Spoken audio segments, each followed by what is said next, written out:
একটা জাতিকে যদি মানুষ হতে হয় তাহলে তার প্রধান গুণ হচ্ছে আত্মসমালোচনার গুণ। টেলিভিশনে কিংবা মোবাইলে সোশ্যাল নেটওয়ার্কিং সাইটে লোকে শুনছে, লোকে দেখছে এবং নিজেদের গালাগালি নিজেরা শুনে তাতে করতালিও দিচ্ছে।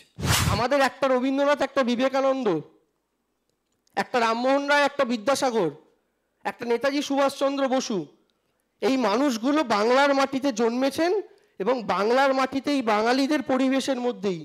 বাঙালি জাতির মধ্যে কিন্তু আপনি যদি দেখেন, বাঙালি জাতি মানুষকে একে অপরকে নিজেদের সমাজের মধ্যে একে অপরকে কখনোই পেছনে টেনে ধরার কাজ করেনি। বাঙালি লড়াই করেছিল, বাঙালি প্রাণ দিয়েছিল। এই বাঙালির মধ্যে থেকে একজন নেতাজি সুভাষচন্দ্র বসু বেরিয়েছিল। অ্যাভারেজ বাঙালি হচ্ছে গবেট। অনেক অনেক বক্তব্য, অনেক অনেক কথা জমা আছে এবং এই সমস্ত বক্তব্যগুলোকে যে খণ্ডন করবে তিনি হলেন দেবাংশু ভট্টাচার্য।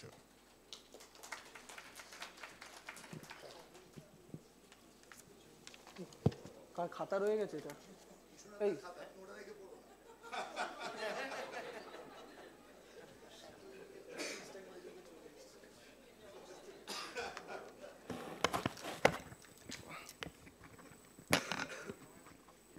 নমস্কার।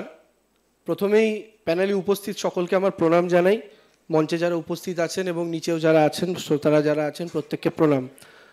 রবীন্দ্রনাথ ঠাকুরের কবিতার যে শেষ দুটো লাইন নিয়ে আজকের মোশন, আমার একটা জিনিস ভারী অদ্ভুত লাগলো।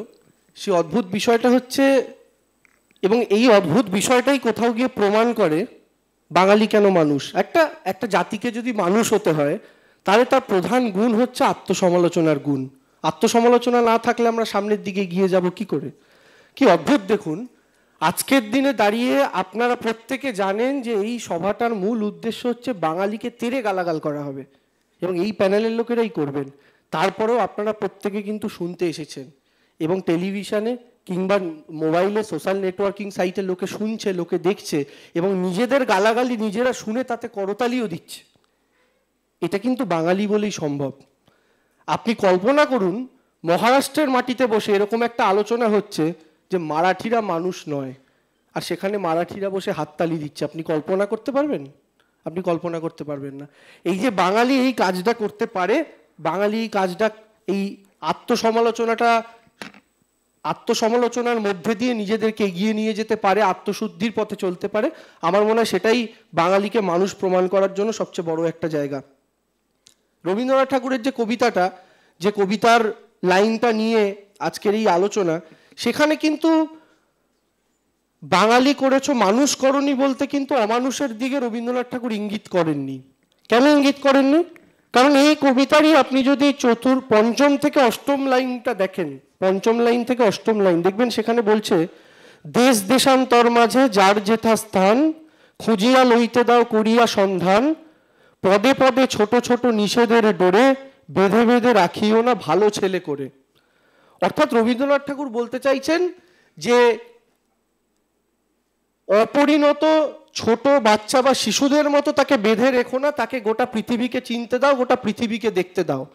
এইভাবে বাঙালিকে মানুষ হতে দাও। মানুষ হওয়ার অর্থ এখানে অমানুষ থেকে মানুষ হওয়া নয়, মানুষ হওয়ার অর্থ এখানে ম্যাচিওর হওয়া, এখানে পূর্ণতা পাওয়া। রবীন্দ্রনাথ ঠাকুরের এই কথাটা আমার মনে হয়েছে। কিন্তু চন্দ্রিলদা শুরু করলেন খুব সুন্দরভাবে বক্তব্য রেখে, কিন্তু চন্দ্রিলদার যে শুরু ছিল, শুরুতে চন্দ্রিলদা বাঙালির যে গুণগুলো বললেন একে একে, ট্রোল করা, একে অপরকে হেয় করা, রাস্তায় কারো দুর্ঘটনা হয়েছে ক্যামেরা নিয়ে সেই ভিডিও রেকর্ড করা, তাকে সাহায্য করতে না গিয়ে যাওয়া। আচ্ছা, আপনারা একটা সত্যি কথা বলুন তো, এই গুণগুলো কি শুধু বাঙালি জাতির মধ্যে দেখা যায়? মহারাষ্ট্রে গেলে আপনি দেখবেন না এরকম কেউ রাস্তায় পড়ে আছে, সেখান থেকে দুজন কেউ চলে যাচ্ছে, নাকি ওখানে প্রত্যেকে বাঁচাতে চায়। বিহারের মাটিতে দাঁড়ালে আপনি দেখবেন না সেখানে কেউ বাঁচাতে যাচ্ছে, আবার কয়েকজন হয়তো বেরিয়ে যাচ্ছে। আপনি মধ্যপ্রদেশের মাটিতে দাঁড়ান, প্রত্যেকটা মানুষকে একই গুণে বললে আপনি দেখতে পাবেন একই কাজ করছে প্রত্যেকটা মানুষ। না, প্রত্যেকটা জায়গাতেই প্রত্যেকটা জাতির মধ্যে কিছু খারাপ কিছু ভালো মিলিয়ে মিশিয়ে থাকে, সেটা বাঙালির মধ্যেও আছে। তাহলে বাঙালি যদি ট্রোল করে একে অপরকে, ভারতবর্ষের আর 5টা জায়গাতেও মানুষ একে অপরকে ট্রোল করছে, পৃথিবীর আর 5টা জায়গাতেও মানুষ একে অপরকে ট্রোল করছে। বাংলার মধ্যে, বাঙালিদের মধ্যে কেউ যদি একে অপরকে দেখে বিপদে পাশে না দাঁড়াচ্ছে, আবার একটা বড় অংশের মানুষ আছে যারা কিন্তু বিপদে গিয়ে পাশে দাঁড়াচ্ছে। অর্থাৎ আমাদের যে বিষয়টা, এই বিষয়টায় আপনি যদি দেখেন তাহলে বাঙালির ক্ষেত্রে যে গুণাবলীর কথা চন্দ্রিলদা উল্লেখ করেছেন সেগুলো কিন্তু সবার ক্ষেত্রে বাস্তব। অর্থাৎ এই খারাপ গুণগুলো প্রত্যেকটা জাতি প্রত্যেকটা গোষ্ঠীর মধ্যেই খুব অল্প সংখ্যায় হলেও দেখা যায়। তার মানে কি? তার মানে আলাদা করে এখানে বাঙালি কিন্তু কোথাও স্পেশাল নয়। এই খারাপ গুণগুলোর দিক থেকে প্রত্যেকটা জাতির মধ্যেই প্রত্যেকটা জায়গার মধ্যে এগুলো দেখা যায়। তাহলে আমি আলাদা করে বাঙালিকে তুলে ধরলাম কেন? আপনি যখন একটা আলুর বাজারে যাবেন আলু কিনতে, আপনি কি দেখে অবাক হয়ে যাবেন ওমা চন্দ্রমুখী, ওমা জ্যোতি? আপনি তো অবাক হবেন না, আপনি জানেন আপনি আলু কিনতে গেছেন। তাহলে আজকের দিনের মানুষের মধ্যে যে স্বভাবগুলো রয়েছে তার মধ্যে খারাপ স্বভাব যে মানুষগুলোর মধ্যে রয়েছে সেটা সর্বত্র আছে, সেটা সব জাতির মধ্যে আছে, বাঙালির মধ্যে স্পেশালি আলাদা করে কিছু নয়। বাংলার আমরা যে উদাহরণগুলো সবসময় নিয়ে থাকি বা ব্যবহার করে থাকি বলে আমার মনে হয়, সেই উদাহরণগুলো আমরা ভীষণ মাইনরিটি একটা অংশকে দেখে মনে করি। অর্থাৎ আমার উল্টো দিকের বক্তারা সবচেয়ে খারাপ খারাপ যে উদাহরণগুলো বার করে এনে দিলেন, আপনি যদি ভালো করে খেয়াল করেন দেখবেন সেই উদাহরণগুলো কিন্তু একটা মাইনরিটি অংশের। অর্থাৎ আমার উল্টো দিকের বক্তাদের স্যাম্পেল সাইজ অত্যন্ত কম। অর্থাৎ 100টা বাঙালির মধ্যে তারা বেছে বেছে 5টা খারাপ উদাহরণকেই তুলে ধরছে। উল্টো দিকে বলল, একজন বক্তা বললেন যে 5টা মনীষীকে দেখিয়ে আমি বাঙালি জাতিকে কেন তুলনা করব? 5টা মনীষীকে দেখিয়ে আমি বাঙালি জাতিকে এই কারণে তুলনা করব কারণ বাঙালি জাতির 100 জনের মধ্যে ঘরে ঘরে এরকম 10টা মনীষী জন্মেছে যেটা অন্য জাতির মধ্যে জন্মায়নি। আমাদের একটা রবীন্দ্রনাথ, একটা বিবেকানন্দ, একটা রামমোহন রায়, একটা বিদ্যাসাগর, একটা নেতাজি সুভাষচন্দ্র বসু, এই মানুষগুলো বাংলার মাটিতে জন্মেছেন এবং বাংলার মাটিতেই বাঙালিদের পরিবেশের মধ্যেই তারা বেড়ে উঠেছেন। কিন্তু আজকে আপনি যদি দেখেন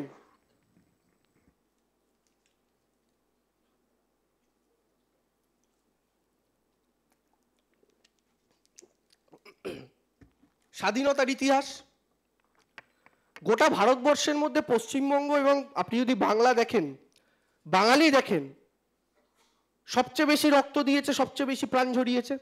বাঙালি এমন একটা জাতি যারা নিজের মুখের ভাষা রক্ষার তাগিদে একটা গোটা দেশের জন্ম দিয়েছে। এটা ভারতবর্ষের মধ্যে গোটা পৃথিবীর মধ্যে কটা জায়গায় কটা জাতিকে নিয়ে উদাহরণ আপনি আর দেখাতে পারবেন যারা নিজের মাতৃভাষা রক্ষা করার জন্য একটা গোটা দেশ তৈরি করে ফেললো, লক্ষ লক্ষ মানুষ প্রাণ দিল, লক্ষ লক্ষ মানুষ রক্ত ঝরালো। এটা বাঙালি জাতি বলেই সম্ভব হয়েছে। আপনি বাঙালি জাতিকে নিয়ে একটা কথা বলা হয় যে বাঙালি জাতি, যেটা আমাদের দিদি বলছিলেন, আমাদের দেবারতী দি অনেকটা বলছিলেন, অনেকে আরও বলছিলেন, সেটা হচ্ছে একে অপরকে পেছনে টেনে ধরতে ভালোবাসে, একে অপরকে হাতে ওই কাঠি লাঠি ইত্যাদির কথা বলছিলেন। বাঙালি জাতির মধ্যে কিন্তু আপনি যদি দেখেন, বাঙালি জাতি মানুষকে একে অপরকে নিজেদের সমাজের মধ্যে একে অপরকে কখনোই পেছনে টেনে ধরার কাজ, এটা তখনই হয়েছে, এটা তাদের তাদের ক্ষেত্রে সবার ক্ষেত্রে সত্য। ভারতবর্ষ বা পৃথিবীর ক্ষেত্রে আপনি যদি প্রত্যেকটা সোসাইটিতে গিয়ে দেখেন যেখানে অপরচুনিটি কম, সেই অপরচুনিটি কম যেখানে, সেখানেই মানুষ একে অপরকে টপকে ল্যাং মেরে আগে যাওয়ার চেষ্টা করেছে। এটা শুধু বাঙালি জাতির ক্ষেত্রে নয়, ভারতবর্ষের মাটিতে পশ্চিমবঙ্গের বা বাংলার ইতিহাস আপনি যদি দেখেন, শুধু স্বাধীনতা সংগ্রামের ক্ষেত্রে নয়, প্রত্যেকটা জায়গাতে বাংলা এবং বাঙালি তারা তাদের জায়গা দেখিয়েছে। নোবেল প্রাপ্তির ক্ষেত্রে আজকে বাঙালির নাম ভারতবর্ষের মাটিতে সবচেয়ে উঁচু জায়গাতে আসে। আবার কেউ কেউ বলবেন আমাদের কেন আমরা এই কয়েকটা বিক্ষিপ্ত মানুষ, কয়েকটা ব্যতিক্রমী উদাহরণ সেটাকে কেন সামনে টেনে ধরবো? ব্যতিক্রমী উদাহরণ নয়, এগুলোই স্বাভাবিক উদাহরণ। কারণ হচ্ছে আমি আবার বলছি, বাঙালি জাতির মধ্যে এই উদাহরণ আপনি সবচাইতে বেশি দেখাতে পারবেন। আজকে যিনি বাংলাদেশের মাথায় বসলেন, উপদেষ্টা সরকারের প্রধান হলেন, তিনি একজন নোবেল লরিয়েট। কদিন আগে অভিজিৎ বিনায়ক বন্দ্যোপাধ্যায়, রবীন্দ্রনাথ ঠাকুর থেকে শুরু করে আপনি একের পর এক যদি দেখতে থাকেন তাহলে দেখতে পাবেন বাঙালি কিন্তু সব জায়গাতে নিজের জায়গা দেখিয়েছে। এবং তন্ময়দা যে এক্সাম্পলগুলো দিলেন, সেই প্রত্যেকটা এক্সাম্পল আপনি যদি দেখেন পৃথিবীর বিভিন্ন জায়গাতে তারা কিন্তু আজকে একটা জায়গাতে গিয়ে পৌঁছেছে। অর্থাৎ বাঙালি জাতি, বাঙালি তারা প্রত্যেকে নিজেদের জায়গাকে শক্তিশালী করেছে। বাঙালি জাতি পৃথিবীর প্রত্যেকটা জায়গাতে গিয়ে নিজেদেরকে প্রথম জায়গাতে নিয়ে যাওয়ার চেষ্টা করেছে। বাঙালি সবচেয়ে বেশি রক্ত ঝরিয়েছে। আজকে আপনি যদি সেলুলার জেলে চলে যান, সেই সেলুলার জেলের অঙ্ক আপনি যদি দেখেন, সেই সেলুলার জেলে যতজন বন্দির নাম আপনি পাবেন, সেই বন্দির তালিকায় আপনি দেখবেন 585 জন বন্দির মধ্যে কিন্তু 398 জন বাঙালি বন্দি। কই সেখানে কেন আর 5টা জাতির মানুষকে দেখা গেল না এত বেশি সংখ্যায় পার্টিসিপেট করতে? বাঙালি লড়াই করেছিল, বাঙালি প্রাণ দিয়েছিল। এই বাঙালির মধ্যে থেকে একজন নেতাজি সুভাষচন্দ্র বসু বেরিয়েছিল, যিনি কখনো জলের তলা দিয়ে, কখনো জলের ওপর দিয়ে, কখনো জার্মানি, কখনো বার্লিন, একের পর এক জায়গায় ছুটে গিয়েছিলেন, লড়াই করেছিলেন। এই নেতাজি সুভাষচন্দ্র বসুদের নিয়ে আমরা গর্ব করব না? ফলে বাঙালি মানুষ অবশ্যই হয়েছে, বাঙালি মানুষ। এবং আমি বিশ্বাস করি এখানে যারা আছেন তারা প্রত্যেকে কালকে যখন কোনো বাঙালি বৃহত্তর জায়গাতে যাবেন, আমাদের এখানের মধ্যে থেকেই হয়তো যাবেন, আগামী দিনে যাবেন, আরও বিভিন্ন জায়গাতে উচ্চ জায়গাতে যাবেন, আমি বিশ্বাস করি আমার উল্টো দিকে যারা বসে আছেন তারাও প্রত্যেকে গর্ব করে বলবেন এ আমারই বাংলার কোনো এক ভাই বা আমার বাংলার কোনো এক সতীর্থ যারা সেই জায়গাতে গিয়েছে। আমি শুধু শেষ কথা বলে শেষ করব, বাংলার যেটা চন্দিলদা কিছুটা বলেছিলেন যে অ্যাভারেজ বাঙালি হচ্ছে গবেট, কিছু মনীষী রয়েছেন কিন্তু অ্যাভারেজ হচ্ছে গবেট। আপনি আমাকে একটা, এবং চন্দিলদার কাছে আমার অনুরোধ থাকবে, চন্দিলদা পরবর্তীকালে যখন বলতে আসবেন আমি বাঙালি মানুষ কি অমানুষ, তো আমি সেটার ভিত্তিতে বলছি যে আমি আরো 5টা বা 10টা জায়গার সাথে তুলনা করে বলছি, কারণ সবাই যদি অ্যাভারেজ চলে আসে তাহলে তো সেটা দাঁড়ায় না।